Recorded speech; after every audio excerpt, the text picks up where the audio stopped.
ವೀಕ್ಷಕರೇ, ಹೊಲವನ್ನು ಕೂಡ ಉಳ್ತೀನಿ, ಎತ್ತನ್ನು ಬೇಕಾದರೂ ಕಟ್ತೀನಿ, ಟ್ರ್ಯಾಕ್ಟರ್ ಕೂಡ ಓಡಿಸ್ತೀನಿ, ಅಗತ್ಯ ಬಿದ್ದರೆ ಮೆಟ್ಟಲು ಬೇಕಾದರೂ ಹೊಡಿತೀನಿ.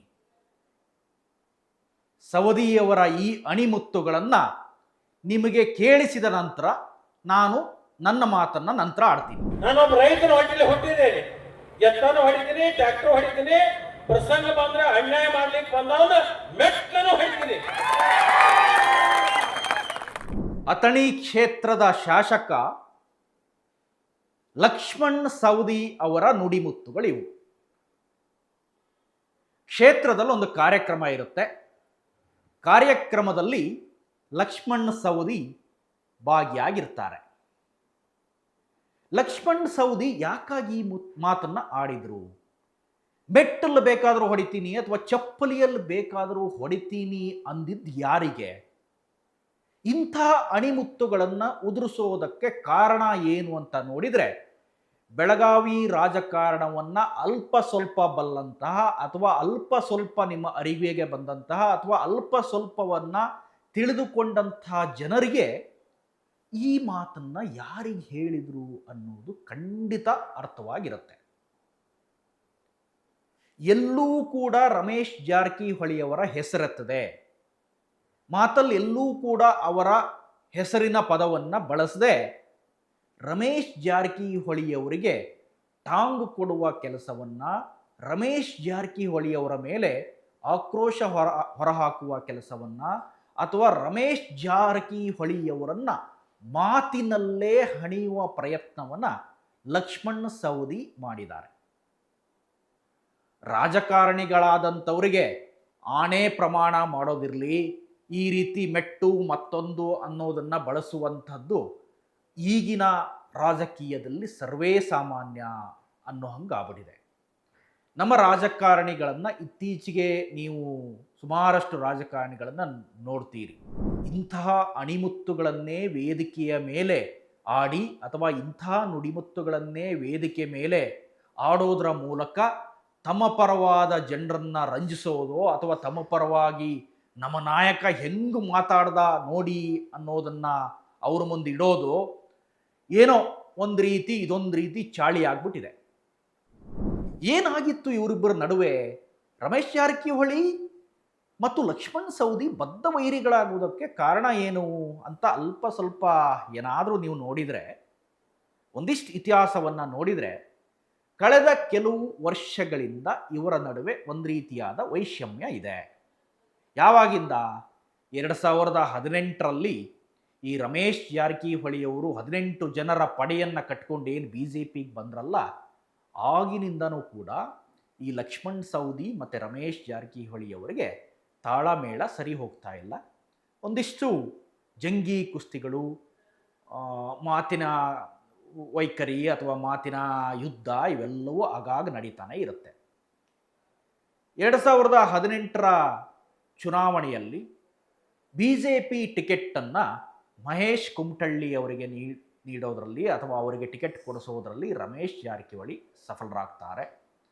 ಅದಾದ ಮೇಲೆ ಅಲ್ಲಿ ಟಿಕೆಟ್ ತಪ್ಪುತ್ತೆ ಲಕ್ಷ್ಮಣ್ ಸವದಿ ಅವರಿಗೆ. ಅದಾದ ನಂತರ ಅವ್ರನ್ನ MLC ಕೂಡ ಮಾಡ್ತಾರೆ, ಅವರು DCM ಕೂಡ ಆಗಿಬಿಡ್ತಾರೆ. ಇದೆಲ್ಲ ರಾಜಕೀಯ ಬೆಳವಣಿಗೆ. ಆದರೆ 2023ರ ಹೊತ್ತಿಗೆ ಅಗೈನ್ ಅವರಿಗೆ BJP ಟಿಕೆಟ್ ಸಿಗುತ್ತೆ. DK ಶಿವಕುಮಾರ್ ಅವರ ನೇತೃತ್ವದಲ್ಲಿ ಅವರು ಕಾಂಗ್ರೆಸ್ ಪಕ್ಷವನ್ನು ಸೇರ್ತಾರೆ. ಕಾಂಗ್ರೆಸ್ ಪಕ್ಷವನ್ನು ಸೇರಿ ಅತಿ ಹೆಚ್ಚು ಮತಗಳ ಅಂತರದ ಗೆಲುವನ್ನು ಕೂಡ ಪಡಿತಾರೆ. ಆ ಸಂದರ್ಭದಲ್ಲಿ ಲಿಂಗಾಯತ ಸಮುದಾಯದ ಇಬ್ಬರು ಪ್ರಮುಖ ನಾಯಕರು, ಒಂದು ಹುಬ್ಬಳ್ಳಿ ಧಾರವಾಡ ಕ್ಷೇತ್ರದಿಂದ ಜಗದೀಶ್ ಶೆಟ್ಟರ್ ಮತ್ತು ಬೆಳಗಾವಿ ಭಾಗದಿಂದ ಅಥವಾ ಅಥಣಿ ಚಿಕ್ಕೋಡಿ ಭಾಗದಿಂದ ಲಕ್ಷ್ಮಣ್ ಸವದಿ ಕಾಂಗ್ರೆಸ್ಗೆ ಬಂದಿದ್ದು ಒಂದು ರೀತಿ ಬೂಸ್ಟರ್ ಡೋಸ್ ನೀಡಿದಂಗಾಗುತ್ತೆ.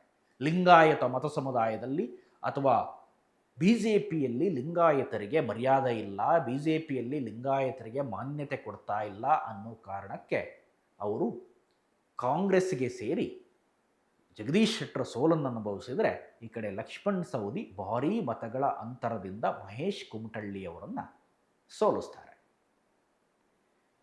ಸೊ ಆಗಿನಿಂದಾನೂ ಇದ್ದಂಥ 2018ರಿಂದನೂ ಇದ್ದಂಥ ಈ ಜಂಗಿ ಕುಸ್ತಿ ಇದೆಯಲ್ಲ, ಸೊ ಇದು ಮುಂದುವರ್ಕೊಂಡೇ ಬರುತ್ತೆ. ಆಗಾಗ ರಮೇಶ್ ಜಾರಕಿಹೊಳಿ ಸೌದಿ ಮೇಲೆ ಹರಿಹಾಯೋದು, ಸೌದಿ ರಮೇಶ್ ಜಾರಕಿಹೊಳಿ ಕುಟುಂಬದ ಮೇಲೋ ಅಥವಾ ರಮೇಶ್ ಜಾರಕಿಹೊಳಿ ಅವರ ಮೇಲೆ ಹರಿಹಾಯೋದು, ಇಂಥದ್ದೆಲ್ಲ ನಡೀತಾನೆ ಇರುತ್ತೆ.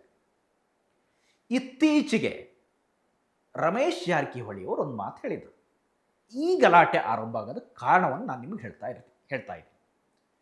ಏನು ಹೇಳಿದರು ರಮೇಶ್ ಜಾರಕಿಹೊಳಿ ಅಂತಂದರೆ, ಸವದಿಯವರನ್ನು ಮುಂದಿನ ಬಾರಿ ಚುನಾವಣೆಯಲ್ಲಿ ನಾನು ಟ್ರ್ಯಾಕ್ಟರ್ ಹೊಡೆಯೋದಕ್ಕೆ ಕಳಿಸ್ಬಿಡ್ತೀನಿ ಅಂತಾರೆ. ಸೌದಿ ಹೇಳಿ ಕೇಳಿ ಕೃಷಿ ಕುಟುಂಬದಿಂದ ಬಂದವರು, ಅವರು ಚುನಾವಣೆಯಲ್ಲಿ ಸೋತ ನಂತರ ಟ್ರ್ಯಾಕ್ಟರ್ ಓಡಿಸೋದು ಅವ್ರ ಕೆಲಸ ಆಗುತ್ತೆ ಅನ್ನೋದು ರಮೇಶ್ ಜಾರಕಿಹೊಳಿ ಅವರ ಮಾತು. ಇದಕ್ಕೆ ಪ್ರತಿಕ್ರಿಯೆಯಾಗಿ ಅಥವಾ ಇದಕ್ಕೆ ತಿರುಗಿ ಬಿದ್ದಂಥ ಸೌದಿ, ನಾನು ರೈತನ ಮಗನೇ, ಜಮೀನು ಉಳೋದು ನನಗೆ ಹೊಸ್ತಲ್ಲ, ಭೂಮಿ ಕೆಲಸ ಮಾಡೋದು ನನಗೆ ಹೊಸ್ತಲ್ಲ, ರೈತರ ಬಗ್ಗೆ ಯಾರಾದರೂ ಮಾತಾಡಿದರೆ ಅಥವಾ ನನ್ನ ಬಗ್ಗೆ ಮಾತಾಡಿದರೆ ನಾನು ಅದನ್ನು ತಡ್ಕೊಂಡು ಕೂತ್ಕೊಳ್ಳೋವಂಥ ಮಗ ಅಲ್ಲ. ಒಂದು ವೇಳೆ ನನ್ನನ್ನು ಟ್ರ್ಯಾಕ್ಟರ್ ಓಡಿಸೋದಕ್ಕೆ ಕಳಿಸ್ಬೇಕು ಅಂತ ಆದರೆ ನನ್ನ ಜನ ಡಿಸೈಡ್ ಮಾಡಬೇಕು, ಅಥಣಿ ಕ್ಷೇತ್ರದ ಜನ ಡಿಸೈಡ್ ಮಾಡಬೇಕು. ಅದನ್ನು ಡಿಸೈಡ್ ಮಾಡೋರು ರಮೇಶ್ ಜಾರಕಿಹೊಳಿ ಅಲ್ಲ.